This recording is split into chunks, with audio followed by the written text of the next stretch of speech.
Hi, I'm Yael with the Anaphylactic Allergy podcast, and we're here today with John Lehr, who is the new CEO with FAAN and FAI. Hi, John. Thank you so much for allowing us this interview. I wanted to find out about the merger and your new involvement as the CEO of FAAN and FAI. So yes, I'm the new CEO of what will be the merged entity. We haven't found a name yet, but we're working on it.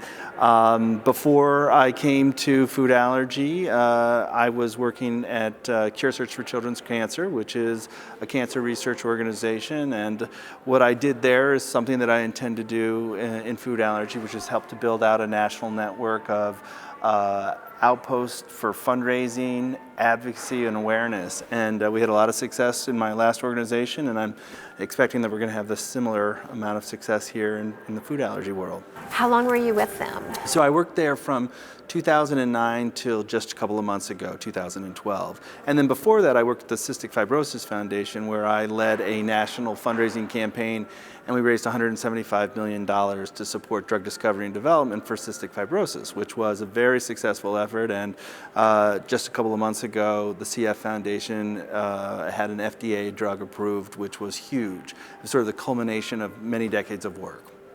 What do you see the future for FAAN and FAI?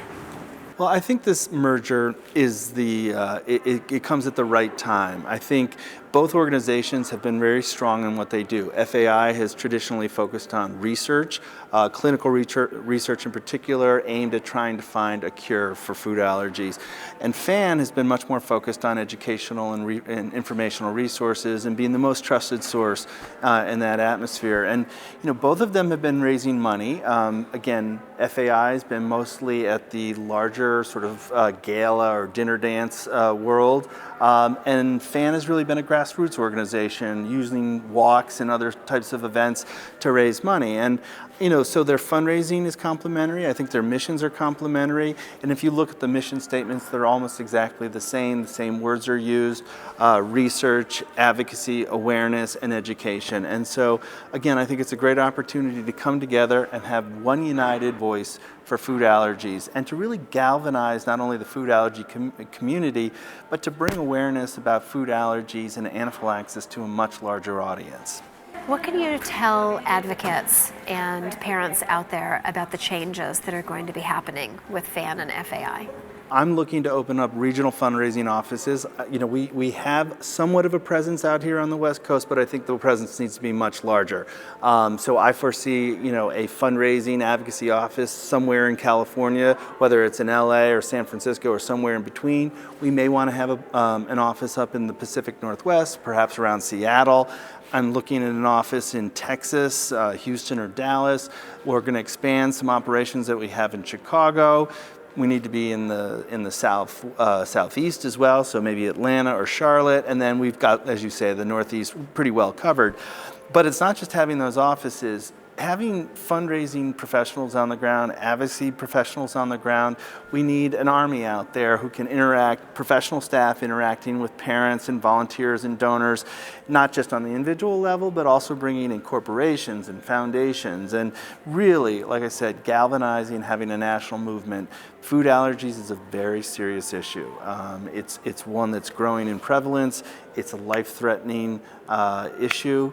Children are dying from this, and so we have to capitalize on some of the awareness that's happened over the last couple of years. I think we're perhaps getting close to a tipping point where people are beginning to recognize the seriousness of the issue.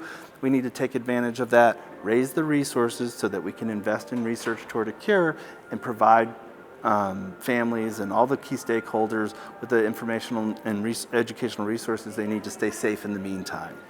Does anyone in your family have life-threatening food allergies? I have a nephew who has severe food allergies, and I knew that he carried an EpiPen, but I didn't realize how severe it could be, and I didn't really have a sense of what anaphylaxis is. Tragically, over the last couple of months, a number of children have died because of anaphylactic shock.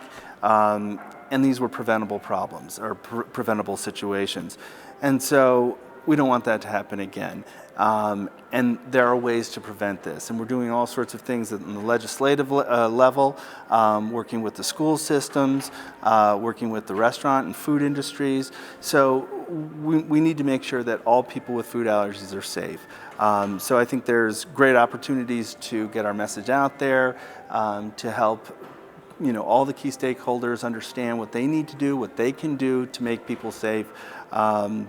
And I think we've got a long way to go until we get to where we need to be, which is ultimately a cure. But in the meantime, there's lots to do, and we need to just get more people involved.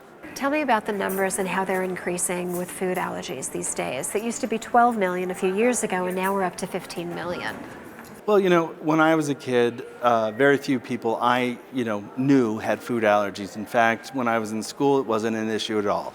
Clearly today, it is a much larger issue. Prevalence rates are going up. I was speaking to somebody the other day who's at the National Institutes of Health, and he said this is a very real problem. And we were talking about the word epidemic, and he said, yes, this is an epidemic. And so when you have an epidemic, you have to take action. Yes, this is a serious problem. It's a life-threatening problem potentially, so we all need to do what we can do to keep people safe until we have a cure. Thank you for joining us today on another episode of the Anaphylactic Allergy Podcast. You can find us on Facebook.